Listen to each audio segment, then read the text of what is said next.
had a budget that they gave me, and I knew with that budget I could create some gourmet stuff that are really enlighten the guys. They're already in recovery. Some of them are pending cases and stuff like that. And I used to cook gourmet for them dudes, and they loved it. They loved it. And I was about to start a garden, a community garden. I was working with the churches about to start a community garden. And I remember losing that job. Once again, me and jobs. I really didn't want no. I mean, it's not that I didn't want a job. It was just that, man, I can't go for no injustices, man. Injustices. I just can't tolerate it. I should tolerate it. I should have, looking back. But that caused me and my father to get into the biggest argument I ever had in my life with my dad. I said some things that to this day I wish I would have never said. He said some stuff to me too. It wasn't one sided. He said some stuff. He just didn't say as much as I did. I think because of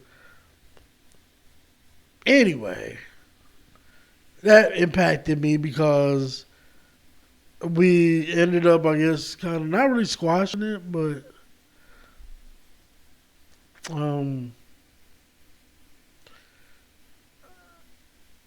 he ended up catching cancer after that. So, come back here.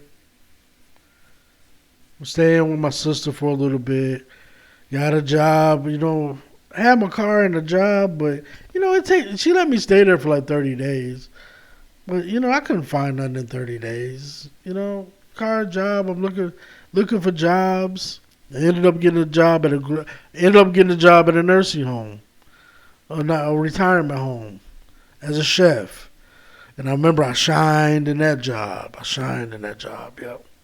And I ended up leaving my sister's house, but I ain't had nowhere to go. She had to come back to her apartment because she was with her boyfriend, and you know how that go. And ended up having to go to a shelter. But ended up going to that shelter was actually good for me. But I had never been in no position like that in my life.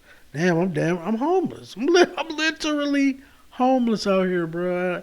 That messed my head up, bro. I could not believe it. I could not believe it. I felt like, dang, bro. I had a whole lot of feelings about that. A whole lot of feelings about it that weren't good. But what came out of that was, something that's guiding me on this path that I'm on now always happens. So I ended up getting a job as a chef downtown Raleigh, and that really just put my cooking and everything on the map. It was over. I went in there Marriott, bro. I was skills were impeccable. But as you know, me. But so during that time, I was not doing any graphic design, anything like that. I was at the shelter and working that at the same time. I remember somebody finding out and making some disparaging remarks about it. Things got weird. And that's that. I ended up getting an apartment. And I remember after I lost that apartment, I had nowhere to go. I had nowhere to go again. I remember being like, dang, I ain't got nowhere to go. I had nowhere to go. Boxed myself in. Didn't want to go back.